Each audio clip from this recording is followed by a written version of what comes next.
എല്ലാവർക്കും നമസ്കാരം. ഞാൻ സരിതാ മഹേശ്വരൻ.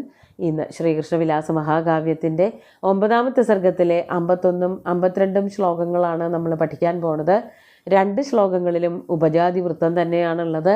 നമ്മളിവിടെ വർണ്ണിക്കുന്നത് യമരാജധാനിയിൽ പോയിട്ട് ഭഗവാൻ ശംഖ് വിളിച്ചുകൊണ്ട് യമധർമ്മനെ പേടിപ്പിച്ചു എന്നുള്ള കഥയാണ്. എന്താണ് അതിനുശേഷം സംഭവിച്ചത് എന്നുള്ളത് നോക്കാം. നമുക്കാദ്യം 51ാമത്തെ ശ്ലോകം നോക്കാം. തസ്മിൻ ധ്വനൗ കർണപഥം പ്രവിഷ്ടേ സദ്യസമുത്ഥായ പരേതരാജ നിരാതപത്രോ നിഭൃതഃ പദാഭ്യാം ഉപായനൈർഭൂരിഭിരാജഗാമ. ആദ്യം പദച്ഛേദം പറയാം. തസ്മിൻ ധ്വനൗ കർണപഥം പ്രവിഷ്ടേ സദ്യ സമുത്ഥായ പരേതരാജ നിരാതപത്ര നിഭൃത പദാഭ്യാം ഉപായനൈഃ ഭൂരിഭി ആജഗാമ. വളരെ ദൂരെ നിന്നുകൊണ്ട്, കൊട്ടാരത്തിൻ്റെ അകത്തേക്കൊന്നും കയറിയിട്ടല്ല ഭഗവാൻ ശംഖ് വിളിച്ചത്. കുറച്ച് ദൂരെ നിന്നുകൊണ്ടാണ് ശംഖിൽ നിന്നും നാദം പുറപ്പെടുവിച്ചത്. അത് കേട്ടപ്പോൾ എന്താണ് യമധർമ്മൻ ചെയ്തത് എന്ന് പറയാണ്. പരേതരാജ, പരേതന്മാരുടെ രാജാവ്. പരേത എന്ന് പറഞ്ഞാൽ മരിച്ചുപോയവരുടെ രാജാവായിട്ടുള്ള യമധർമ്മൻ പരേതരാജ തസ്മിൻ ധ്വനൗ കർണപഥം പ്രവിഷ്ടേ സതി. ആ ഒരു ശബ്ദം, ശംഖിൻ്റെ നാദം ചെവിയിൽ കേൾക്കേണ്ട താമസം പരേതരാജാവിന് കാര്യമൊക്കെ മനസ്സിലായി. വേറെ ആരുമല്ല ഈ വന്നേക്കണത്, തന്നോട് എന്തോ കാര്യമായിട്ടൊരു കാര്യം ചോദിക്കാൻ വേണ്ടിയിട്ട് ഭഗവാൻ ശ്രീകൃഷ്ണൻ വന്നിട്ടുണ്ട് എന്നുള്ളത് മനസ്സിലാക്കിയിട്ട് വേഗം പുറത്തേക്ക് വരികയാണ് എന്നാണ് പറയണത്. അതാണ് തസ്മിൻ ധ്വനൗ കർണപഥം പ്രവിഷ്ടേ സതി. ഭഗവാന്റെ ശംഖിൽ നിന്നും പുറപ്പെട്ടതായ നാദം തൻ്റെ കർണപുടത്തിൽ പ്രവേശിച്ചപ്പോൾ കർണപഥൗ പ്രവിഷ്ടേ സതി. അത് കേട്ട ഉടനെ തന്നെ പരേതരാജാവായിട്ടുള്ള യമധർമ്മൻ എന്താ ചെയ്തത്? സമുത്ഥായ, ഇരുന്നിടത്ത് നിന്ന്, ആ സിംഹാസനത്തിൽ ഇരിക്കുകയായിരുന്നു, അവിടെ നിന്ന് വേഗം എണീറ്റിട്ട് നിരാതപത്ര നിഭൃത പദാഭ്യാം, 3 വിശേഷണങ്ങൾ കൊടുക്കുകയാണ് എങ്ങനെയാണ് യമധർമ്മൻ പുറത്തേക്ക് വന്നത് എന്നുള്ളതിന്.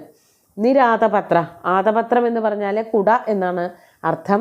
ഇവിടെ രാജാവിൻ്റെ മുകളിൽ ചൂടിയിരിക്കുന്നതായ വെൺകൊറ്റക്കുട, ശ്വേതാതപത്രം എന്നൊക്കെ പറയും. ആ വെൺകൊറ്റക്കുട ഉണ്ടായിരുന്നില്ല.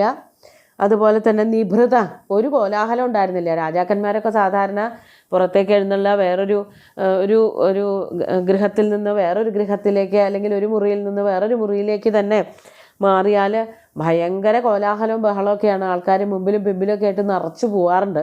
അതൊന്നും ഇല്ലാതെ ഏകനായിട്ട് ഒരക്ഷരം മിണ്ടാതെ, നിഭൃത എന്ന് പറഞ്ഞാൽ ഒരു ശബ്ദവും പുറപ്പെടുവിക്കാതെ, പദാഭ്യാം, തൻ്റെ കാലുകൊണ്ട്, അതായത് നടന്ന് ഒരു മുറിയിൽ നിന്ന് അല്ലെങ്കിൽ ഒരു കൊട്ടാരത്തിൽ നിന്ന് വേറൊരു കൊട്ടാരത്തിലേക്ക് പോവുക എന്നൊക്കെ പറഞ്ഞാൽ വളരെ കുറവാണ്. പല്ലക്കിലേറിയിട്ടൊക്കെ പോവുള്ളൂ. അതല്ലെങ്കിൽ രഥത്തിൽ കയറിയിട്ട്, അല്ലെങ്കിൽ കുതിരയുടെ പുറത്ത്, അല്ലെങ്കിൽ ആനയുടെ പുറത്ത്, ഇങ്ങനെയൊക്കെയാണ് സാധാരണ രാജാക്കന്മാരുടെയൊക്കെ പോക്ക്. ഇവിടെ അങ്ങനെയൊന്നും ഉണ്ടായില്ല. ഈ ശംഖനാദം കേട്ടപ്പോൾ തന്നെ പേടിച്ച് വിറച്ച യമധർമ്മൻ നടന്നും ഇങ്ങോട്ട് പോന്നു വാതിലിൻ്റെ അവിടേക്ക്. അതാണ് നിരാതപത്രനായിട്ട്, വെൺകൊറ്റക്കുടയില്ലാതെ, അതുപോലെ യാതൊരു കോലാഹലങ്ങളും ഇല്ലാതെ, രാജാവ് എഴുന്നള്ളാണ് എന്നുള്ള അറിയിപ്പൊന്നും കൊടുക്കാതെ തന്നെ വെറുതെ കാലുകൾ കൊണ്ട് നടന്ന് ഇങ്ങോട്ട് പോന്നു. അതാണ് വെറുതെ നടന്നു എന്ന് മാത്രമല്ല, കയ്യിൽ എന്തൊക്കെയോ കരുതിയിട്ടുണ്ട്. ഭൂരിഭി ഉപായനൈ, ഭഗവാന് തിരുമുൽക്കാഴ്ചകളുമായിട്ട്, 1 2 ഒന്നല്ല, ധാരാളമുണ്ട്. ഭഗവാൻ പ്രസാദിക്കണേ എന്ന് മനസ്സാ വിചാരിച്ചുകൊണ്ട്, ദേഷ്യപ്പെട്ടിട്ടാണ് വന്നതെന്ന് മനസ്സിലായി. അല്ലെങ്കിൽ നേരിട്ട് ഇങ്ങോട്ട് കയറി വരില്ലേ ഉള്ളൂ, കാണാൻ വരിക പതിവ്. ഇതങ്ങനെയൊന്നുമല്ല, പുറത്ത് നിന്നുകൊണ്ട് ശംഖ് വിളിക്കുക, ശംഖനാദം പുറപ്പെടുവിക്കുക എന്നൊക്കെ പറഞ്ഞാൽ എന്തോ കാര്യമായിട്ടുള്ളൊരു പ്രശ്നം വന്നു ചേർന്നിട്ടുണ്ട് എന്നുള്ളത് യമധർമ്മന് മനസ്സിലായി. അതുകൊണ്ട് തന്നെ വളരെ വേഗം ധാരാളം ഉപായനങ്ങളും തിരുമുൽക്കാഴ്ചകളുമായിട്ട് ആജഗാമ, ഭഗവാന്റെ അടുത്തേക്ക് വേഗം വന്നു. ഒരു കോലാഹലങ്ങളും ബഹളങ്ങളും ഇല്ലാതെ, രാജാവാണ് എന്നുള്ളൊരു ഭാവം പോലും ഇല്ലാതെ, ഒരു പ്രജ രാജാവിനെ കാണാൻ പോണത് പോലെയായിരുന്നു യമധർമ്മൻ്റെ വളരെ വിനയത്തോടു കൂടിയിട്ടുള്ള വരവ്. ഈ നിരാതപത്രത്വം, അതുപോലെ നിഭൃതത്വം, പദ്ഭ്യാം ഗമനം, ഇതൊക്കെ സൂചിപ്പിക്കുന്നത് ഭഗവാന്റെ മുമ്പിലുള്ളതായ വിനയത്തിനെയാണ്, യമധർമ്മൻ്റെ വിനയത്തിനെ പ്രകടിപ്പിക്കുക ചെയ്യണത്.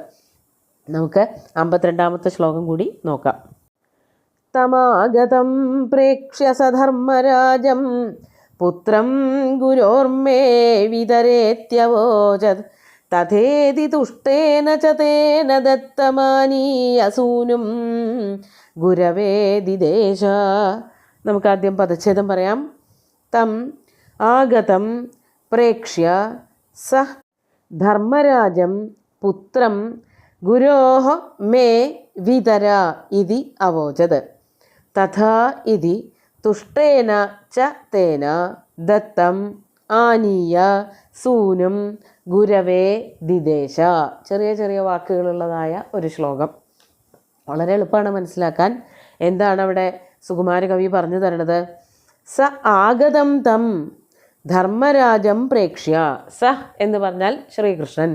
പുറത്തു നിന്നുകൊണ്ട് രഥത്തിലിരുന്നു കൊണ്ട് ശംഖനാദം പുറപ്പെടുവിച്ച ആ ശ്രീകൃഷ്ണൻ തൻ്റെ അടുത്തേക്ക് വരുന്നവനായ യമധർമ്മനെ കണ്ടിട്ട്, അതാണ് ആഗതം തം ധർമ്മരാജം, തൻ്റെ അടുത്തേക്ക് നടന്നു വരുന്നവനായ ധർമ്മരാജാവിനെ, പ്രേതരാജാവിനെ കണ്ടിട്ട് പ്രേക്ഷ്യ, എന്നിട്ട് കണ്ട ഉടനെ തന്നെ വളരെ കുശല പ്രശ്നങ്ങളോ ചോദ്യങ്ങളോ ഒന്നും ഇല്ല, ഇത്തിരി ദേഷ്യമുണ്ട് തോന്നുന്നു. എന്താ ചോദിച്ചത്?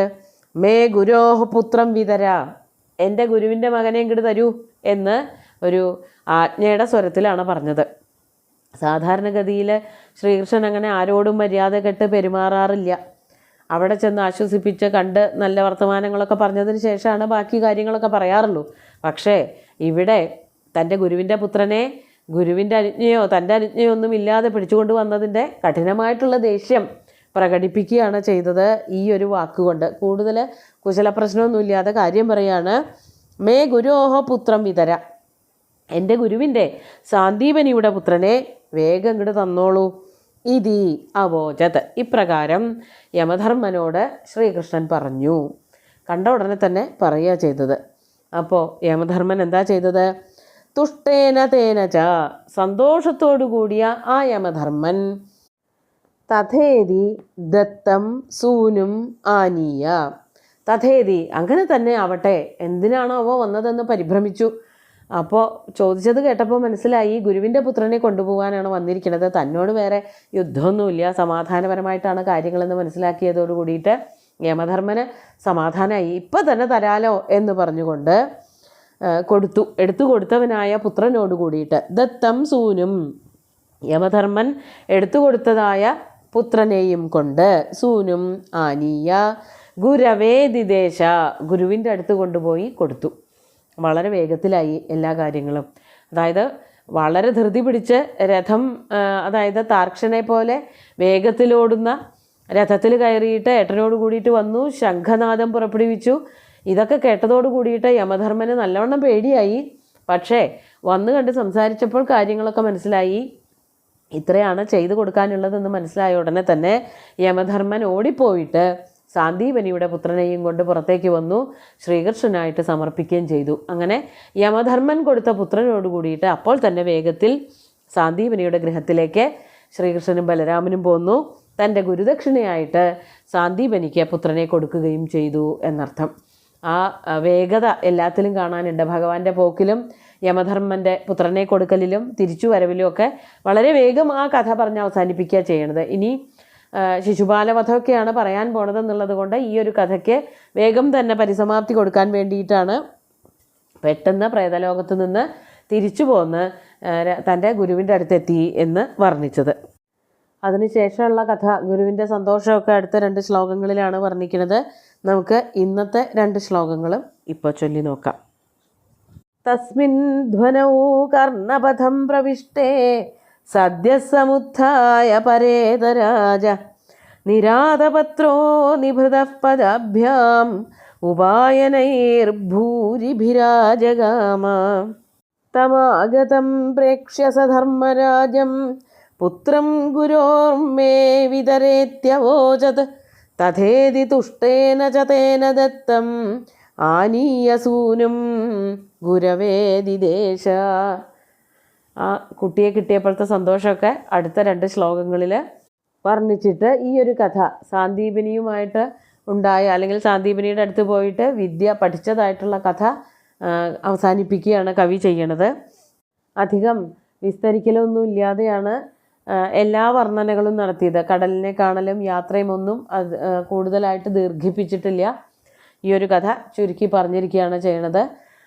നമുക്ക് ഇന്നത്തെ ഈ 2 ശ്ലോകങ്ങളും ഭഗവാന്റെ കാൽക്കൽ അർപ്പിക്കാം. ഗുരുവായൂരപ്പനെ സാഷ്ടാംഗം നമസ്കരിച്ചുകൊണ്ട് എല്ലാവർക്കും ശുഭദിനം നേർന്നു നിർത്തട്ടെ. നന്ദി.